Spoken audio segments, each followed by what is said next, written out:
Welcome to the DY Proj channel. I'm your guy, DY Fly. What it do? We have breaking news out of the NFC East. The Dallas Cowboys have traded for George Pickens.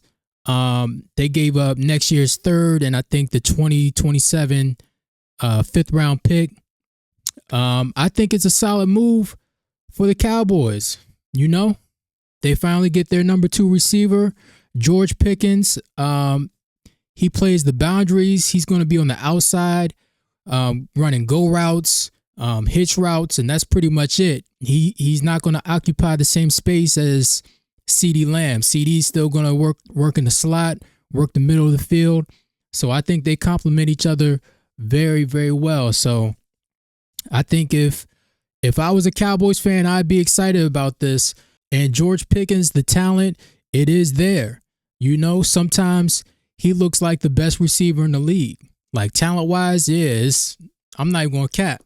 But you got to ask yourself, why is the Pittsburgh Steelers, they giving up on a guy like that?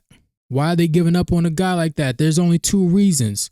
One is because the GM, he's an idiot. Like, you know, the Titans in the ajbrown trade, you know, he got fired, so he's an idiot. Or 2 is because the player is a malcontent. And I think that's the reason with George Pickens. He's one of those guys that really can't help himself. I think this is going to blow up in the Cowboys' face. If he doesn't start getting the ball, then what's going to happen? I don't know. Do the Cowboys have a culture to handle somebody like George Pickens?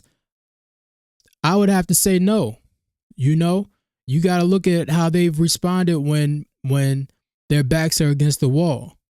If they do make it to the playoffs, how is Dak Prescott going to respond? I think he's going to respond how he always responds. He's going to fold like a lawn chair. But, you know, we'll see.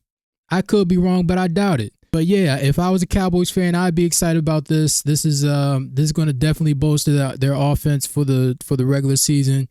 We'll see. But as it pertains to the Eagles, you know, we're still the cream of the crop. Once the Cowboys come to the Eagles or we go down to Dallas and we got to play each other, George Pickens and CeeDee, they got to deal with Quinyon. They got to deal with the Kingslayer, Cooper DeJean. Kingslayer! The Kingslayer! And then they got to deal with Keely Ringo. That's right. Keely Ringo. It's time to step up, baby. So, you know, it's not a rivalry. We going to do what we always do. Just like VA's finest, the great Missy Misdemeanor Elliott in Timberland said, Slap, slap, right across your melon. Easy.